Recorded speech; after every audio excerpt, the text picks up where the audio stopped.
Democrats, House Democrats remain completely united in our effort to lower the high cost of living for everyday Americans, fix our broken health care system, and clean up corruption in this town so we are actually delivering a government that makes life better for the American people.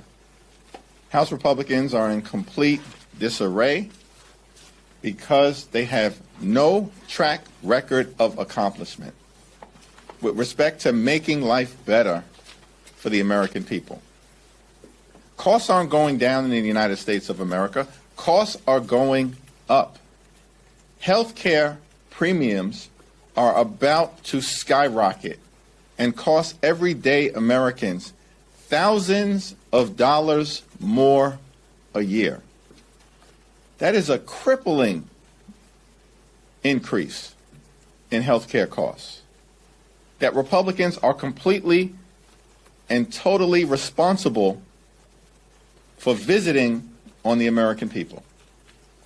Electricity bills are skyrocketing through the roof, in part because of the damage that Republicans have done to the ability for America to generate the power that it needs connected to the one big ugly bill. Donald Trump remains deeply unpopular. Democrats continue to win special elections all across the country.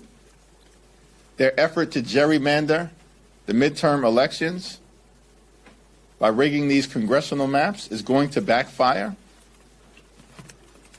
And Republicans know that their one big ugly bill is deeply unpopular, so much so that they actually think they can improve the view that the American people have relative to the one big ugly bill by changing the name. No, the problem is not the name, which was chosen by Donald Trump and the sycophants in the House, of course, obliged. The problem is that you ripped away health care from millions of Americans. Hospitals are closing, including rural America. Nursing homes will shut down. Health care premiums, copays, and deductibles are skyrocketing. You stole food from the mouths of hungry children, seniors, and veterans, and all of that was done so Republicans could award their billionaire donors massive tax breaks. That is why the one big ugly bill is deeply unpopular. And no matter what branding change you undertake, that's the reality that you confront. Questions? Morning. One on crime and also one on oversight. Tomorrow, House Oversight expected to meet with another staffer of President Biden's. Are you are you concerned that this could linger going into the midterms, that this is a story that'll just continue to pop up right before it? Why are Republicans so obsessed with former President Joe Biden?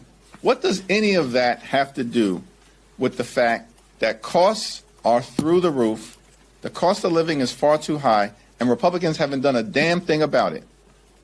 One of the reasons why costs continue to go up, not down, is because Republicans have shown no interest in addressing the economy and building one that actually everyday Americans can afford.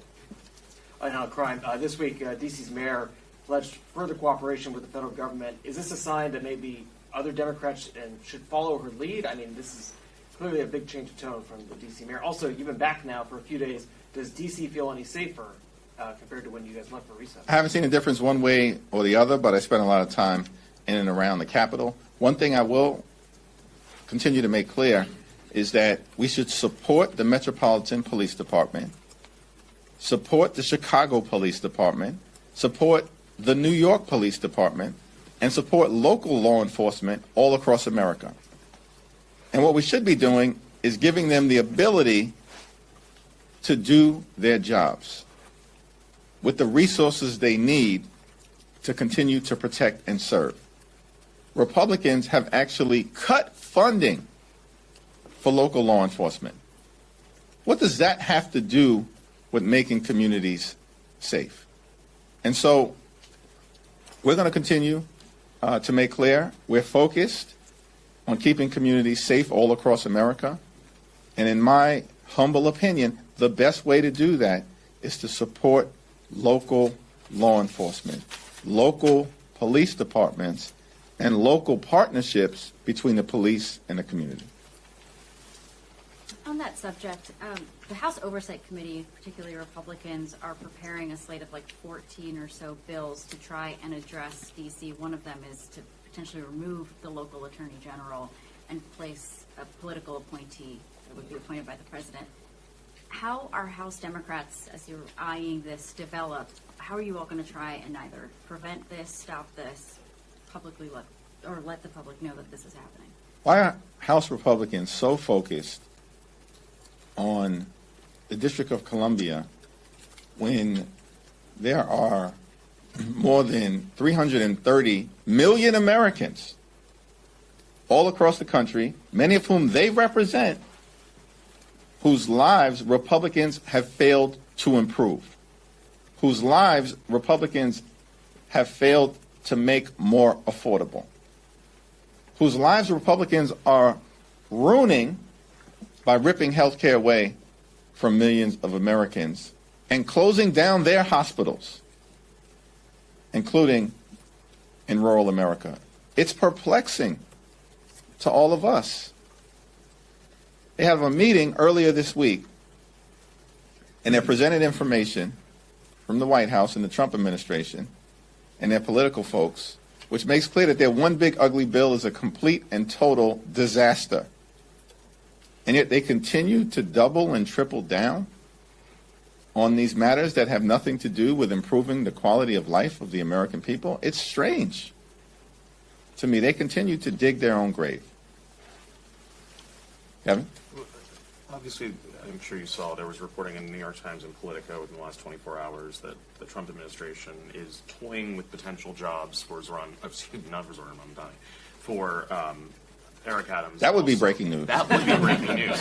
And Curtis Sliwa. I'm wondering what you, first off, your reaction to all of this, and also put this within the context of, do you think you could assuage some of this outside meddling if you were to take a position in this race?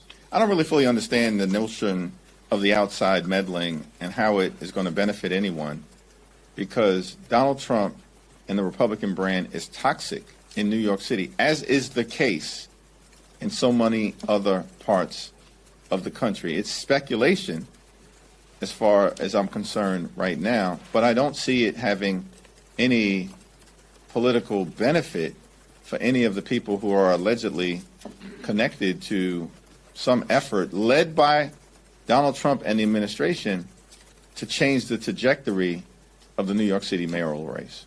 How long until stay tuned is no longer a tease and a reality? Stay tuned. Have you made any progress in starting four quarters negotiations in appropriations? And then if those do begin, or if they have begun, how much of a red line will this ACA issue be for Democrats? Healthcare is a clear red line. We will not support a partisan Republican spending bill that rips health care away from the American people. House Republicans have launched an all-out assault on the health care of the American people. They have ended Medicaid as we know it. They are assaulting the Affordable Care Act. Medicare is likely to experience a $500 billion cut because of the Republican one big ugly bill. Hospitals and nursing homes and community-based health clinics are going to close because of what Republicans have done with their all-out assault on health care in America. We've been very clear as Democrats. We will not support a partisan Republican spending bill that guts health care from the American people. Period. Full stop. We've said it publicly. We've said it privately. We'll continue to say it. And Republicans clearly don't get it because the Labor H appropriations bill that House Republicans support continues the assault on public health and the health care of the American people. What do they not understand about the moment that we find ourselves in? And why their one big ugly bill is so unpopular and has been rejected by the American people. Thank you, Mr. Leader. Let's talk about the Farm Bill. The extension will soon run out. There doesn't seem to be much consensus between the two sides about how to move forward. What's your level of concern given all of the other issues at play? I know government funding is top of mind. I know the DC takeover, but what's your message to Americans about the Farm Bill given the snap cuts that were in the reconciliation law? Just give me your sense of your level of concern about the lack of progress on a 5-year Farm Bill. Well, extreme MAGA Republicans have made it very difficult to achieve a bipartisan farm bill as a result of including in the one big ugly bill the largest cut to nutritional assistance in American history. That's extraordinary. These Republicans are going to cause people in their own districts to go hungry, including children and seniors and veterans. I have complete and total trust in the Democrats on the Ag Committee, including Ranking Member Angie Craig, and we'll see what House Republicans put on the table, but they have not been acting in good faith.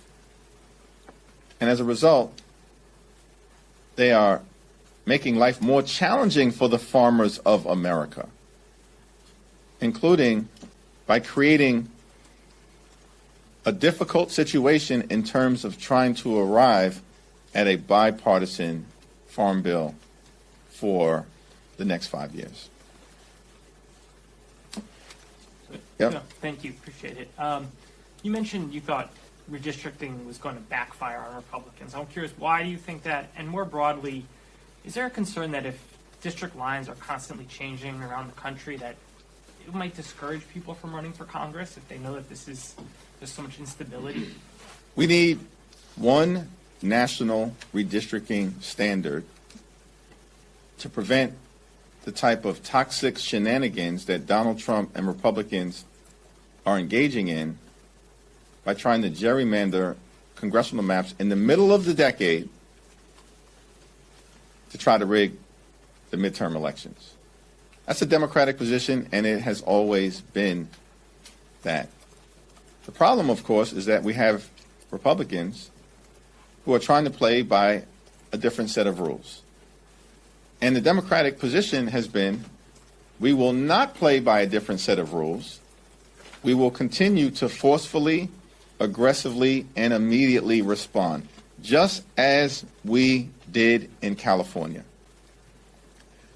Republicans were apparently operating under the misguided notion that we were going to let them get away with trying to rig the midterm elections without a forceful response. They were badly mistaken. And at the end of the day, it's not going to work out well for them. And they will not be able to mathematically rig the midterm elections, which is what their original intention was when this process started. House Republicans know they can't mathematically get to an outcome that will stop us from taking back the majority. We know it. The only person who doesn't seem to know it yet is Donald Trump. When you say backfire, though, are you talking about a voter backlash or just the Democratic response in states like California? Both. There is a clear voter backlash. Even in Texas, this effort is unpopular. And by the way, Republicans took a gerrymandered map in Texas that already violated the Voting Rights Act, and they made it worse. And so what they've done is strengthen our case that the Texas congressional map violates both the 14th Amendment of the United States Constitution and Section 2 of the 1965 Voting Rights Act. And we look forward to the court hearing that is going to take place next month. You said earlier this week that at every one of your caucus members, regardless of generation, has embraced generational change. I spoke to several of your members between then and now. A lot of them don't embrace generational change. They say in and of itself is not a virtue and that seniority is being overlooked. Who exactly would that be? I spoke to Eleanor Holmes Norton, for example, John Larson. All these people are facing primary challengers who say it's time for, well, not Holmes Norton, but Steny Hoyer as well. A lot of these people are facing primary challengers who say it's time for a new generation to lead. Let's take Steny Hoyer as an example, and we can go down the list of each and every one of those people that you mentioned. Steny Hoyer was the House Majority Leader, a phenomenal leader for the country. So was Nancy Pelosi, and so was Jim Clyburn. It's not hypothetical that they embraced generational change. They all decided not to seek re-election to their leadership positions voluntarily, and were very explicit that they were going to open the door for a new generation of Democrats to lead the caucus moving forward. That happened. It's not hypothetical. No one's making that up. That's what's called embracing generational change. And the generational change that took place in the House of Representatives several years ago was unanimous for every single one of us. Now, every single one of you follow the last several caucus races to lead committees. And whether we're talking about the Natural Resources Committee, the House Judiciary Committee, the Ag Committee, most recently the Oversight Committee, I think what we've seen is that the caucus has embraced leadership from a new generation of members. Every single one of those races. Now, with respect to individual contests back at home, I strongly support John Larson's re-election because he's a great advocate. He's a forceful advocate. And so when I'm talking about generational change and how it's been embraced by members of the House Democratic Caucus, I'm talking about from a caucus perspective, facilitating the next generation of leaders as it relates to both traditional House leadership positions. We led on generational change, House Democrats. And we can thank Nancy Pelosi and Steny Hoyer and Jim Clyburn for that. In 2022, 3 years ago. And that has continued as we've seen races for committee leadership positions. Can I just quickly follow up? Yeah. Because activists from groups like Run for Something, Leaders We Deserve, Justice Democrats, they say inter-caucus generational change isn't enough, that it has to happen at the district level. Do you disagree with that? I think that the House of Representatives is about renewal. It's one of the great things about the House. But every single congressional district and the electorate in those congressional districts are going to make a decision about who is best positioned to represent that congressional district moving forward. That's an individual decision that should be made by voters in these congressional districts all across the country. House Democrats and every single member of this great institution, we're on a 2-year employment contract. That was by design in terms of the framers. They said, we want this institution to be the closest to the American people. We run for office knowing that we're on a 2-year employment contract. We have to constantly go back to the voters to have that contract renewed based on whether we are doing a good job or not. That's a decision that will continue to be made by the voters in each and every one of these congressional districts. And they'll make it in the context of primaries in some instances, or they'll make it in the context of general elections in others. Thanks. Paul? Thank you. What do you think about the decision of President Trump to remove 6 of the 7 members of the Puerto Rico Fiscal Board? One of those is the person that you recommended. And I would like to know if the White House already contacted you about the new recommendation. I'm in close touch with Nydia Velasquez, as well as Pablo Hernandez, and other leaders in the caucus as it relates to the White House's continued attack on the ability of Puerto Rico to actually meet its fiscal responsibilities in a way that lifts up the people of Puerto Rico as opposed to having things dictated to them. And so we'll have more to say on this issue, but I'm going to say it in partnership with the leaders of the House Democratic Caucus who have close connections to the island, including the island's resident commissioner. But any communication from the White House? No. To you? No. Yeah, thanks. Thank you, Leader. The DNC posted in support of Zoran Mamdani's campaign yesterday with a statement of Mamdani saying, "We welcome anyone to join this movement." You've met with him twice, and stay tuned, declined to endorse him. Are you out of step with your party on this issue?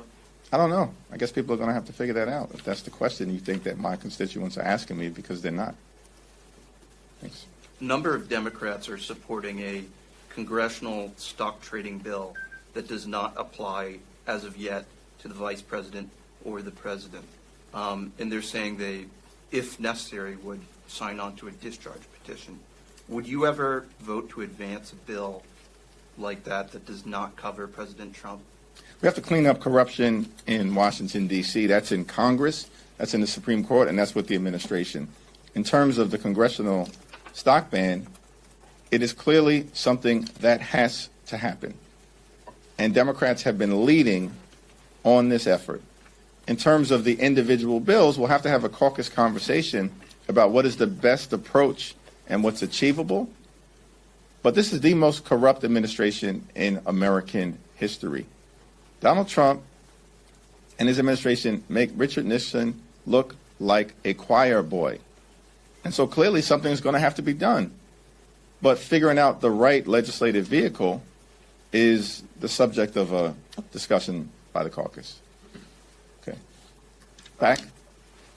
Oh, thank you. Can I ask about 2 separate issues? First, are you in favor of the Democrats holding a midterm convention? And then second, have you identified who you want named to the January 6th select committee that was approved yesterday? I'm in conversation with Jamie Raskin about the January 6th so-called committee, and we will aggressively and forcefully push back against any effort to try to whitewash what happened on January 6th, where a mob of violent individuals attacked the Capitol as part of an effort to overturn the results of the 2020 presidential election at the direction of Donald Trump. With respect, what was your first question? If you're in favor of a midterm convention? Yeah, no one has talked to me about this idea of a midterm convention, so it's not a proposal that has been subject to any serious discussion at this point. Last question. Yeah, the president is hosting Mark Zuckerberg, Tim Cook, Bill Gates, among other 24 tech CEOs tonight at the White House for a dinner in the new Rose Garden. I wonder what your reaction to that dinner is. Yeah, I don't know what the subject of the discussion is, so I'll reserve comment, but it would be useful if the president actually decided to convene a discussion with people on Capitol Hill related to how we lower the high cost of living in the United States of America, fix our broken healthcare system, and clean up corruption. That's what Democrats are focused on, and it's clear that Republicans have a very different agenda. And then I just wanted to follow up Thank you, quickly. everyone. The DOJ is launching a probe into Lisa Cook. Any reaction to that? Listen, the Department of Justice continues to try to weaponize the federal government against people who have declined to bend the knee to Donald Trump and his extremism. We will not be intimidated by the Department of Justice. We're going to push back forcefully and aggressively and righteously. Thank you. Thank you.